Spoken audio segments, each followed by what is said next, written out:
Hi hello ನಮಸ್ಕಾರ friends. ನಾನು ಇವತ್ತು ಒಂದು ಬಫ್ ಸ್ಲೀವ್ ಬ್ಲೌಸನ್ನು ಸ್ಟಿಚ್ ಮಾಡೋದನ್ನು ತೋರಿಸ್ತಾ ಇದ್ದೀನಿ ಫ್ರೆಂಡ್ಸ್. ಬನ್ನಿ ನೋಡೋಣ. ಈಗ ಬ್ಯಾಕ್ ಅಟ್ಯಾಚಿಂಗ್ ಮಾಡೋದು ನೋಡೋಣ ಫ್ರೆಂಡ್ಸ್.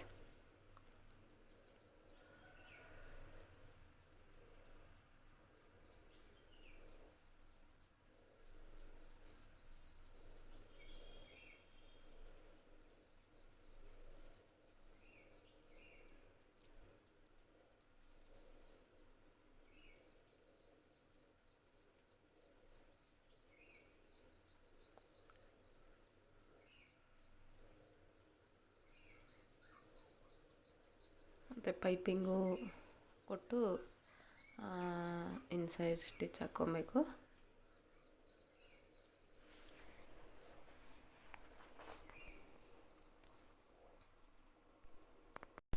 ಪೂರ್ತಿ ಬ್ಲೌಸು ಸ್ಟಿಚಿಂಗನ್ನು ತೋರಿಸ್ತೀನಿ ಫ್ರೆಂಡ್ಸ್. ಈ ರೀತಿ ಸ್ಟಿಚ್ ಹಾಕ್ಕೊಂಡಿದ್ದಾದಮೇಲೆ ತುಂಬ ಫಿನಿಶಿಂಗ್ ನೀಟಾಗಿ ಕಾಣುತ್ತೆ.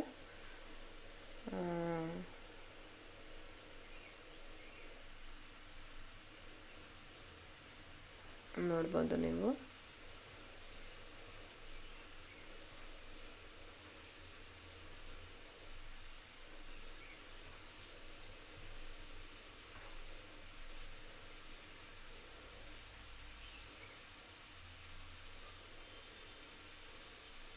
ಬೆಲ್ಟ್ ಪಟ್ಟಿ ಮತ್ತು ಎಲ್ಲ ರೆಡಿ ಮಾಡಿ ಇಟ್ಕೊಂಡ್ಬಿಟ್ರೆ ತುಂಬ ಈಸಿ ಫ್ರೆಂಡ್ಸ್. ಒಂದು 40 ನಿಮಿಷದಲ್ಲೆಲ್ಲ ಸ್ಟಿಚ್ ಮಾಡಿಬಿಡ್ಬೋದು.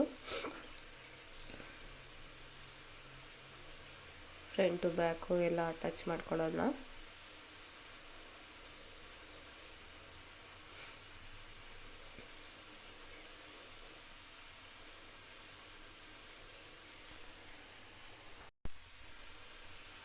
ನೋಡಿ ಫ್ರೆಂಡ್ಸ್, ಬೆಲ್ಟು ಈ ರೀತಿ ಎರಡು ಬೆಲ್ಟನ್ನು ರೆಡಿ ಮಾಡಿ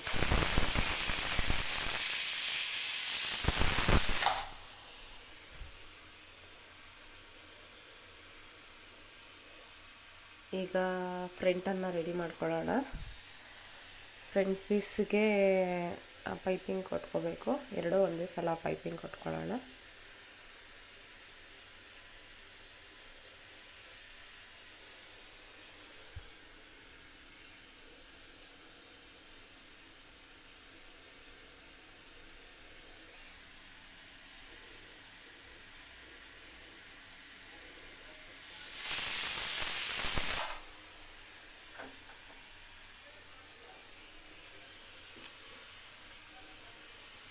ನೋಡಿ, ಈ ರೀತಿ ಸ್ಟಿಚ್ ಮಾಡ್ಕೊಬೇಕು.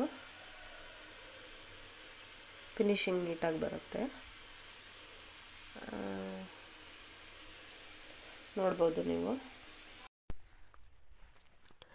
ನೋಡ್ಬೋದು ಫ್ರಂಟ್ ಅಟ್ಯಾಚಿಂಗ್ ಮಾಡ್ತಾ ಇದ್ದೀನಿ. ಪೈಪಿಂಗು ನೀಟಾಗಿ ಸ್ಟಿಚ್ ಮಾಡ್ಕೊಳ್ಳೋಣ. ಪೈಪಿಂಗ್ ಅಟ್ಯಾಚಿಂಗ್ ಮಾಡಿದ ಮೇಲೆ ಇನ್ಸೈಡು ಒಂದು ಸ್ಟಿಚ್ಚನ್ನು ಹಾಕೋಬೇಕು. ಇನ್ಸೈಡ್ ಸ್ಟಿಚ್ ಹಾಕಿಲ್ಲ ಅಂತಂದರೆ ಅದು ಫಿನಿಶಿಂಗ್ ನೀಟಾಗಿ ಕಾಣೋದಿಲ್ಲ. ಅದು ಫ್ಲಾಟಾಗಿ ಇರುತ್ತೆ ಮೇಲ್ಗಡೆ ಒಂದು ಸ್ಟಿಚ್ ಹಾಕೋವಾಗ.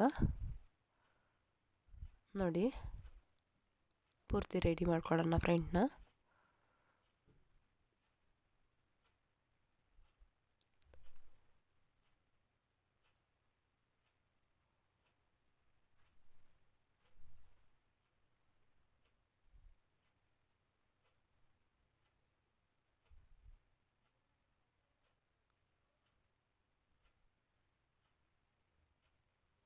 ಫ್ರಂಟಲ್ಲಿ ಡಾಟ್ಸ್ನ ತುಂಬ ನೀಟಾಗಿ ಇಡಬೇಕು ಮೇಯ್ನು, ಇಲ್ಲಾಂದರೆ ಅದು ಬುಡ್ಡೆ ಥರ ಬಂದ್ಬಿಡುತ್ತೆ.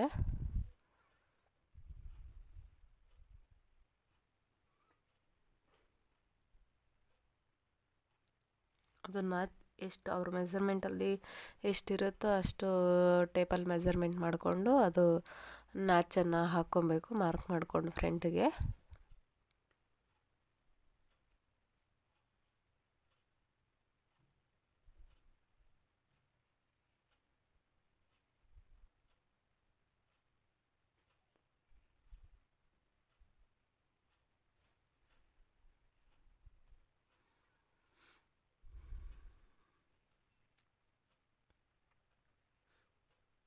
ನೋಡಿ, ನೀವು ನೋಡ್ಬೋದು.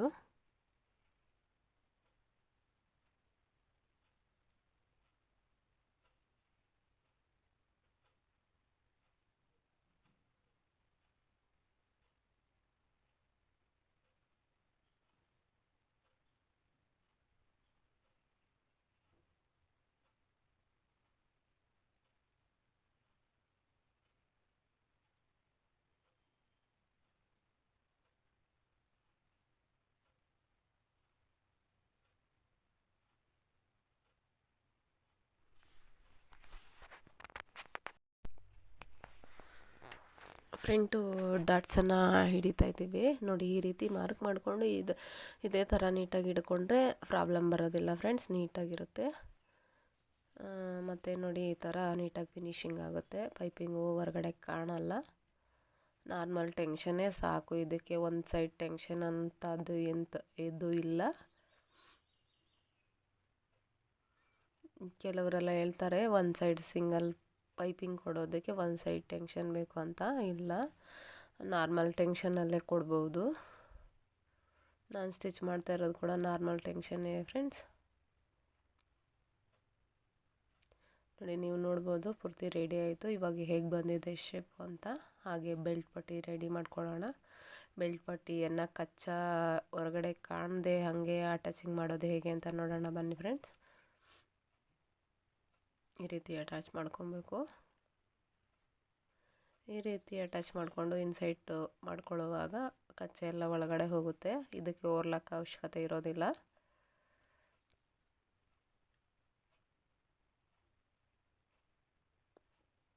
ಫಿನಿಶ್ಡ್ ಹಿಂಗೆ ತುಂಬ ಚೆನ್ನಾಗಿ ಕಾಣುತ್ತದೆ ಫ್ರೆಂಡ್ಸ್. ಒಂದು ಸೈಡಿಗೆ ಮತ್ತು ಸ್ಲೀವ್ಗೆ ಓರ್ಲಾಕ್ ಬಿಟ್ಟರೆ ಮತ್ತೆ ಎಲ್ಲೂ ಬೇಕಾಗಿರೋದಿಲ್ಲ. ಇದಕ್ಕೆ ಆ ರೀತಿ ಇರುತ್ತೆ, ನೋಡ್ಬೋದು ನೀವು.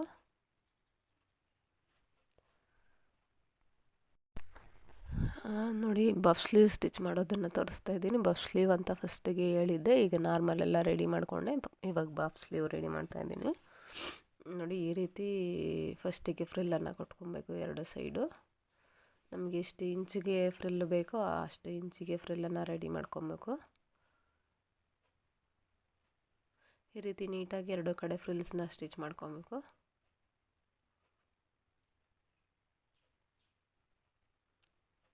ಸ್ಲೀವನ್ನ ನಾರ್ಮಲಾಗಿ ನಮಗೆ ಎಷ್ಟು ಲೆಂತ್ ಬೇಕೋ ಅಷ್ಟು ಲೆಂತಿಗೆ ನಾವು ಕಟ್ ಮಾಡ್ಕೊಂಡಿರಬೇಕು ಫ್ರೆಂಡ್ಸ್. ಕೆಲವರೆಲ್ಲನೂ 2 ಪೀಸ್ ಮಾಡ್ಕೊಂಡಿರ್ತಾರೆ, ಅದೇನೋ ಅವಶ್ಯಕತೆ ಇರೋದಿಲ್ಲ ಫ್ರೆಂಡ್ಸ್.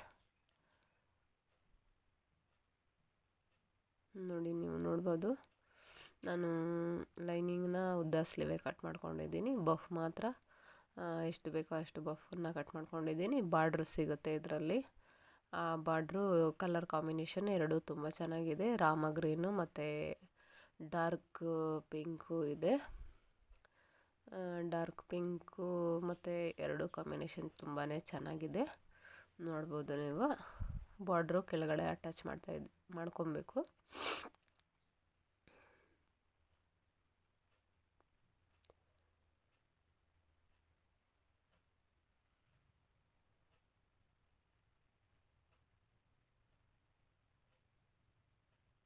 ಪ್ಲೇನ್ ಕ್ಲಾತ್ಸು ಸ್ಯಾರಿದಲ್ಲಿ ಸಿಕ್ಕಿಲ್ಲ ಅಂದರೆ ಪ್ಲೇನ್ ಕ್ಲಾತ್ ಕೂಡ ರೇಷ್ಮೆದು ಸಿಗುತ್ತೆ ಫ್ರೆಂಡ್ಸ್.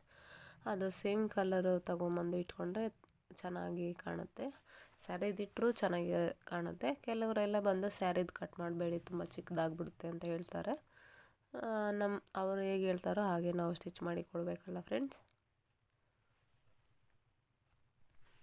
ನೋಡಿ ಮೇಲ್ಗಡೆ ಕ್ಲಾತನ್ನು ಇವಾಗ ಅಟ್ಯಾಚಿಂಗ್ ಮಾಡಿದೆ. ಅಟ್ಯಾಚಿಂಗ್ ಮಾಡಿದ್ದಕ್ಕೆ ಒಂದು ಇನ್ಸೈಡ್ ತಗೊಂಡು ಒಂದು ಸ್ಟಿಚ್ಚನ್ನು ಹಾಕ್ಕೊಬೇಕು. ಸ್ಟಿಚ್ಚನ್ನು ಹಾಕ್ಕೊಂಡಿದ್ದಾದಮೇಲೆ ಮತ್ತು ಹಾಗೆ ಉಲ್ಟಾ ಹಾಕ್ಕೊಂಡು ಬಾರ್ಡ್ರನ್ನು ಅಟ್ಯಾಚ್ ಮಾಡ್ಕೊಬೇಕು. ಬಾರ್ಡ್ರನ್ನು ಅಟ್ಯಾಚ್ ಮಾಡಿಕೊಂಡು ಅದ್ರ ಮೇಲೆ ಒಂದು ಕಿನಾರಿ ಸ್ಟಿಚ್ಚನ್ನು ಹಾಕ್ಕೊಬೇಕು.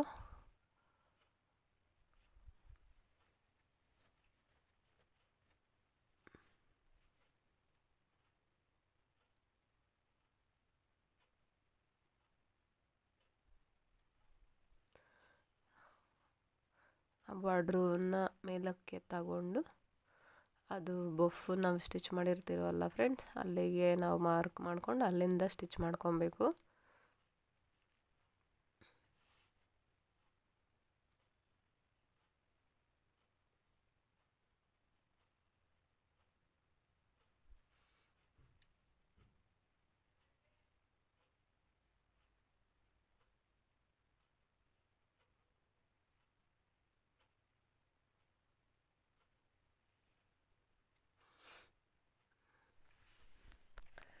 ನೋಡಿ ಈ ರೀತಿ ಸ್ಟಿಚಿಂಗ್ ಆಗುತ್ತೆ, ನೋಡ್ಬೋದು ನೀವು. ನೋಡಿ ಈ ರೀತಿ ಸ್ಟಿಚ್ ಮಾಡ್ಕೊಬೇಕು. ಈ ರೀತಿ ಸ್ಟಿಚಿಂಗ್ ಆದಮೇಲೆ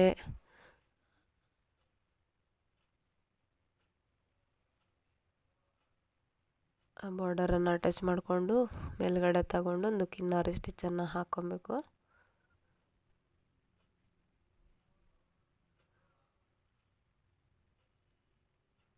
ನೋಡ್ಬೋದು ನಾನು ಯಾವ ರೀತಿ ಅಟ್ಯಾಚಿಂಗ್ ಮಾಡಿದ್ದೀನಿ ಅಂತ. ತುಂಬಾ ಅಂದರೆ ತುಂಬಾ ಈಸಿ ಫ್ರೆಂಡ್ಸ್. ಈ ರೀತಿ ಮಾಡಿಕೊಂಡ್ರೆ ಒಂದು ಈಸಿ ಟಿಪ್ಸ್ ಅಂತಲೇ ಹೇಳ್ಬೋದು ಇದನ್ನು.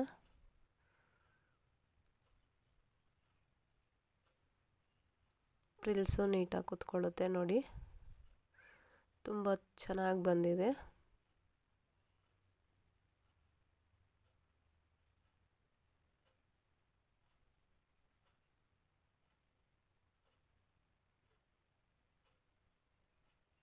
ನೋಡ್ಬೋದು ನೀವು ನೋಡಿ, ಈ ರೀತಿ ಬರುತ್ತೆ ನೋಡ್ಬೋದು.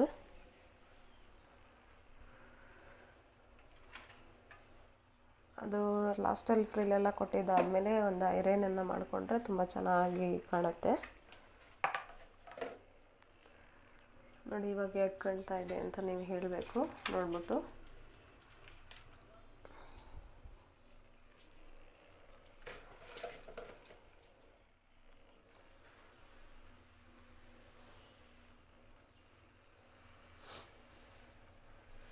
ನೋಡಿ ತುಂಬ ಚೆನ್ನಾಗಿ ಕಲರ್ ಕಾಂಬಿನೇಷನ್ ಕಾಣುತ್ತೆ.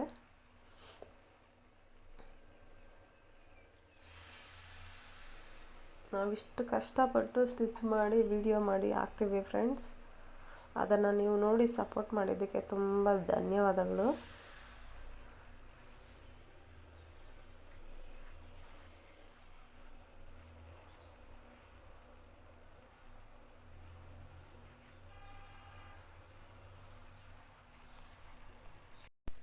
ನೋಡಿ ಸ್ಲೀವನ್ನು ಅಟ್ಯಾಚ್ ಮಾಡ್ಕೊಳ್ಳೋಣ. ಅದು ನಾಚ್ ಯಾವ ಕಡೆ ಇದೆ ನೋಡಿಕೊಂಡು ರೈಟ್ ಸೈಡ್ ಬೇಕಂದ್ರೆ ರೈಟ್ ಸೈಡು, ಲೆಫ್ಟ್ ಸೈಡ್ ಬೇಕಂದ್ರೆ ಲೆಫ್ಟ್ ಸೈಡು, ಎರಡು ಕಡೆ ನೋಡಿಕೊಂಡು ಅಟ್ಯಾಚನ್ನು ಮಾಡ್ಕೊಳ್ಳೋಣ. ಎಲ್ಲಿಗೆ ಬರುತ್ತೋ ಅಲ್ಲಿಗೆ ನೋಡಿ ನೀವು ನೋಡ್ಬೋದು.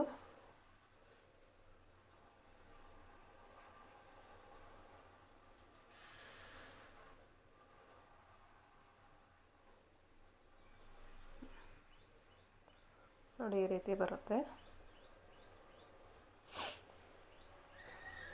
ನಮ್ಮ ಚಾನಲ್ ಯಾರಿಗೆಲ್ಲ ಇಷ್ಟ ಆಗಿದೆಯೋ ಫ್ರೆಂಡ್ಸ್, ಯಾರೆಲ್ಲ ನಮ್ಮ ಚಾನಲ್ನ ನೋಡ್ತೀರೋ ಸಬ್ಸ್ಕ್ರೈಬ್ ಮಾಡ್ಕೊಂಡು ನೋಡಿ. ತುಂಬ ಜನ ಸಬ್ಸ್ಕ್ರೈಬ್ ಮಾಡ್ಕೊಳ್ದೆ ನೋಡ್ತೀರಾ. ಸಬ್ಸ್ಕ್ರೈಬ್ ಮಾಡ್ಕೊಂಡಿದ್ದಾದಮೇಲೆ ಲೈಕ್ ಮಾಡಿ, ಶೇರ್ ಮಾಡಿ ಫ್ರೆಂಡ್ಸ್, ಕಾಮೆಂಟ್ ಮಾಡಿ. ನಿಮ್ಮ ಲೈಕು, ಸಬ್ಸ್ಕ್ರೈಬ್ ಮತ್ತು ನಮಗೆ ತುಂಬಾ ಮುಖ್ಯ ಫ್ರೆಂಡ್ಸ್. ನೀವೊಂದು ಎಡಿಟ್ ಮಾಡಿದಾಗ ಆಗುತ್ತೆ ನಮಗೆ.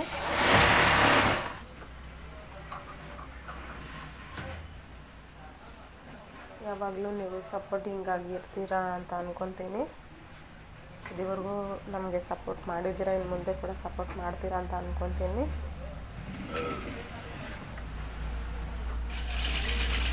ಹೀಗೆ ಸಪೋರ್ಟ್ ಮಾಡ್ತಾ ಇರ್ಬೇಕು ಫ್ರೆಂಡ್ಸ್ ನೀವು.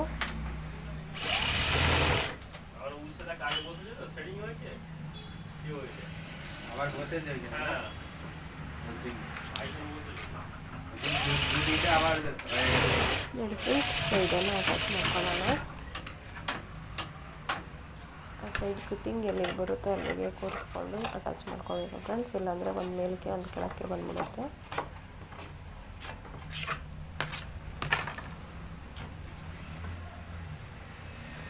একদিন মরতে গেল, হ্যাঁ মুটি বলছে ভাইয়া तुम सीधा रूम पे चला जाओ, इधर मत रुको, जाओ सीधा जाओ।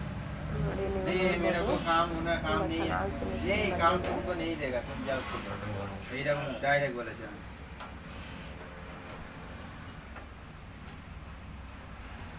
ಯಾರಿಗೆಲ್ಲ ನಮ್ಮ ಬ್ಲೌಸ್ ಇಷ್ಟ ಆಗಿದೆಯೋ ಒಂದು ಕಮೆಂಟ್ ಹಾಕಿ ಫ್ರೆಂಡ್ಸ್. ಹೇಗಿದೆ ಅಂತ ನೀವು ಹೇಳಬೇಕು.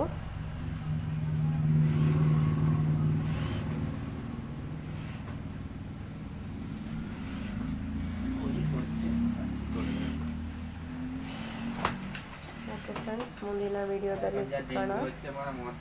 Bye friends.